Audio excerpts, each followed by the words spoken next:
today we're going to be taking a look at the 8BitDo Lite 2 controller. Now, I've been very excited for this thing. I'm not sure how long I've been waiting for it, but as the instant I found out about it, I had to pre-order one. I had to. And that's because I'm a big fan of the first Lite controller by 8BitDo. And you'll find out why in a second. First of all, let's get this thing out of the box. As you can see, it's got quite a sleek design. It's got smooth edges. It's obviously very flat. You may even say this is more aimed towards the retro gamer than the modern gamer. I don't know if I agree with that, but I can see some people saying that. And now let's compare it to the Lite 1.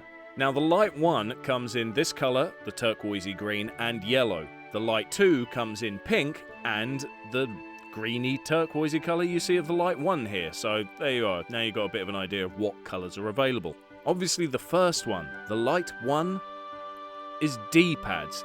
It's fantastic for platform games, 2D games. That's the sort of things it's great for.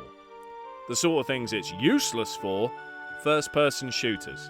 If you try playing this with a game like, I don't know, Doom or maybe Minecraft, you're going to struggle because every slight touch of the directional button will make you look and move quicker than you want to. It's not so smooth.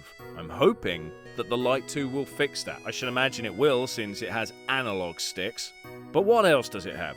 Well, you can see the shoulder buttons have more of a trigger design to them. It's quite nice. It feels very comfortable. The buttons are good to push. They don't go in too far. They don't go in just a little bit. It's just right. It feels just right. And you can see on the Lite 1 is designed to be very flat. It doesn't stick out at all. Now, you may be thinking, where are the other shoulder buttons? I can only see one set on the Lite 1. Well, if you look here, they've laid it out a bit funny.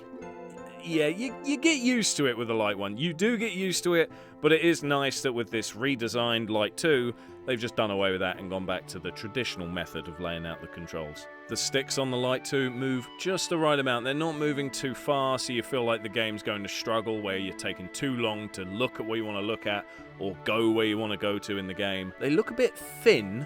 I don't think it would be too hard to break one of these, but I'm not exactly going to give it to one of my kids. So if you're an adult gamer, I should imagine you'll be fine, but I don't know if I would buy one of these for your kids. All of the buttons feel incredibly responsive. The controller feels good quality. It feels decent. It doesn't feel heavy though.